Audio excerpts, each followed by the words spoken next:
Hey guys, just gonna give you a little bit of an overall review of my 2021 Polaris RZR 1000 Pro XP Ultimate Edition machine here. I'm doing this review while it's dirty so that you all will kind of appreciate and have an idea of the rigors that I put it through. I just got back. We've been at it all day and the sun's going down, but I mean, you guys can probably tell that I have had this machine in the mud. I have had it on the rocks. I've actually, this is the second trip, believe it or not, had it even more buried the last time. This is the Polaris toolbox. I had the air compressor out, giving somebody some air right before we left, and I just threw it in the cab when I was done. I didn't bother putting it back up because it's got to be washed. Anyway, let me just say, first of all, this is not a good machine. This is a great machine. It's a fantastic machine. This machine has so much power. I had a high lifter, Polaris high lifter, a 15 model, I believe, before this, and so I am familiar with the power going from one of those 110 horse machines up to this 180 horse. It is a great machine. Plenty of power. The ride is very comfortable. The on the fly change for the suspension, the dynamic suspension, is excellent. You can feel it, the difference on the trail when you are in say comfort versus being in, say, the sport or the firm. I really haven't rode it much in sport. I usually find myself either wanting a very comfortable ride or just wanting to stiffen it up to get over the rocks or something like that. Right now it's in firm. That's what I probably do most of my riding in. This is the ride that we were on today. We really put it through the paces. No road riding, all trails.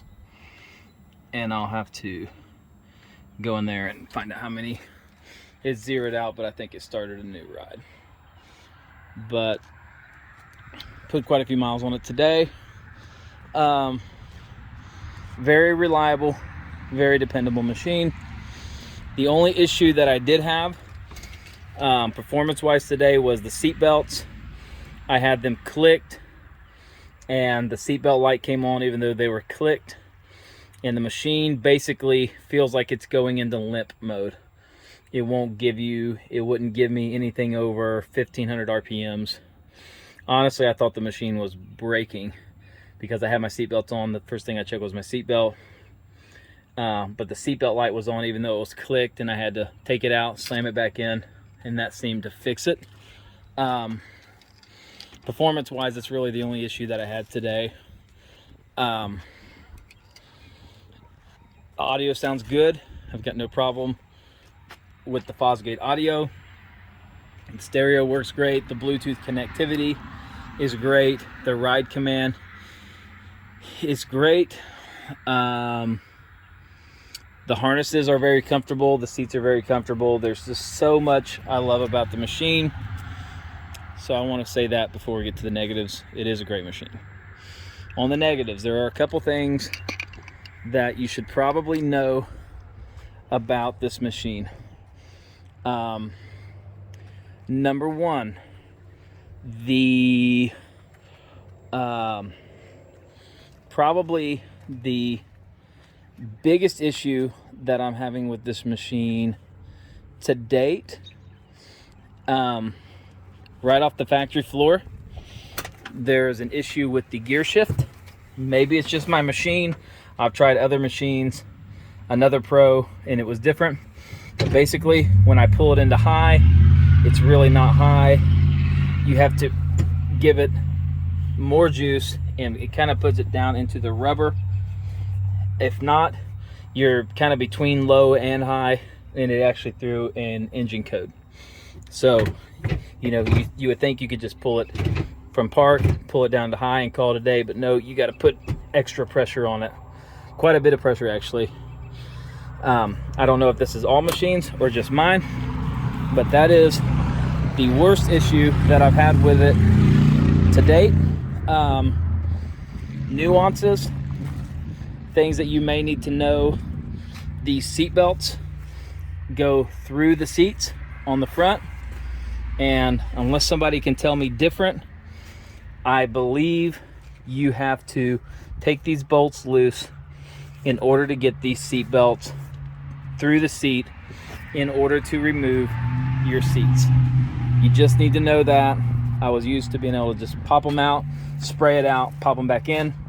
Not the case anymore. Deal breaker? No. Annoying? Absolutely. Another issue with this machine: this hook, the tow hook, is all the way up underneath here, and it is very, very tight. You can see I cannot even get 2 fingers hardly through. My fingers are not that big anyway. I ran into an issue today where they were trying to get a tow hook in there when I was buried, and they couldn't because that is too tight. So I'm going to have to look for an alternative, something to hook onto this to give me an extension, something easier to grab. It makes it very annoying when you're wanting to load, because you can't just throw a hook through it. You got to pull the ratchet strap all the way out of the ratchet, pull the cloth part through, hook it into your ratchet strap, and go. That is another nuance on the machine that bears mentioning, versus this one. You can actually, this is something, you know, you can get a hook on there, get dug into it, click into it really easily, and not have any problems. So that's another nuance. I had Polaris install at the shop the 4500 winch. The winch is controlled either by this remote, or there's a remote in the glove box that you can plug in as well. This winch, when they sold me on it, it is a 4,500 pound winch, but they said don't worry, it's very fast, you'll like it. I will say it is very fast. You have to hit this power button, and then when you hit the out button, this winch just moves very, very, very quickly. I mean, you can see I'm gonna hold the button and walk with it, and you'll see, I mean, it's coming out really, really, really quick, and it goes in. Maybe I'll set it there for a reference, and you can see how fast it goes in. Also, if you hold the button, when it gets to the end, it will shut off automatically. You don't have to tell it to. So, a great feature. However, this winch has an issue. It's not strong enough. I got buried today in a mud hole, and we hooked up to it, and it would not pull me out. It would not even come close to pulling me out. We had to hook another 55 to it, and that 55, between that and my 35, we wound up pulling it out. But this winch would not pull it out. I thought it was maybe just me because I was so stuck. But I tried to give it a little grace. But later that day, today, my brother has a Can-Am 800 four-wheeler, and he got buried in a mud hole. And I may even drop some footage of that. And in that, when he was in the mud hole, I hooked onto him, and the winch would not pull him out while he was stationary. It would not even pull him out while he was with paddle tires while he was giving it gas. I wound up having to get in the machine and back the machine up while winching and pull.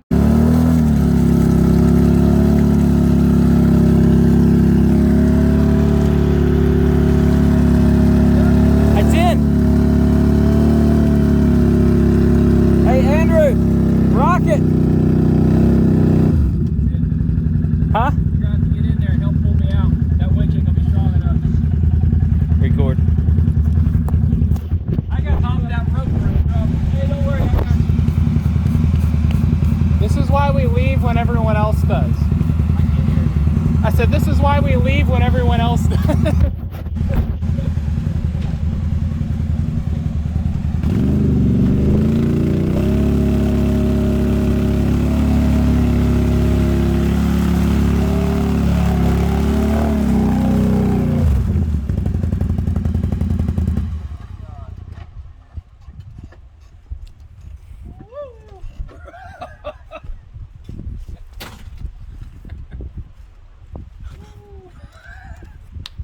Out. I am not pleased with the 4500 winch. I would not go riding or mud bogging on my own and trust the Polaris 4500 winch. It's just not going to perform the way you're going to need it to. So that was a very big disappointment. I think I'm going to try to find a mount that will allow me to maybe mount it on the back, the 4500 on the back, and then step up into something different for the front. Haven't really made up my mind on that yet. The aluminum roof is working great. I'll keep it. I do need to get the Polaris light bar that fits in that groove. That'll be happening here soon. This window is okay, but these vents do not let any air in when you're on a trail. So I'm probably going to be swapping that out here soon for like a Super ATV window with the big vent that opens up. Fender Flares, I put those on yesterday. I did not put the mud flaps down, but you can tell by the spray pattern of mud that I got. I'll probably be putting those on. They bolt on very easily. They're very strong, very durable. These are the Polaris OEM ones. They look great. They fit great. They work very good on the front.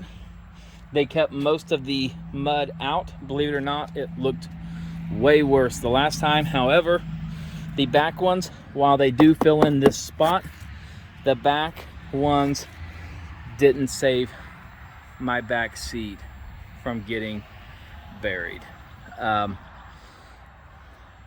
They were not as effective as I was hoping they would be, so it's just something to be aware of. Tree kickers are on the way. I've got those ordered from Off-Road Beast. They'll be coming soon. But other than that, guys, a couple nuances, a couple things that I'm gonna have to work on and get fixed and upgrade or modify to make this machine run optimally. But overall, it's a great machine. I'd recommend it to anyone. You know, for the price of this machine, I wish they would have included a roof and a windshield. You know, I think the list on this machine is around $32,000 or so, and for that, such a premium machine, you would think that they would include those things. However, they did not. The antenna is holding up better than I was expecting. To be honest, I expected it to be broke off by now, but it hasn't. So I'll count my blessings on that. But I wish it would have came with a roof. Wish it would have came with a windshield. For such a premium machine, you would expect a little better than that. But you know, it is what it is. Overall, I love it. I like it. And we'll continue to ride it. And if I hit any more subtle nuances, I'll be sure and let you know. See you guys later.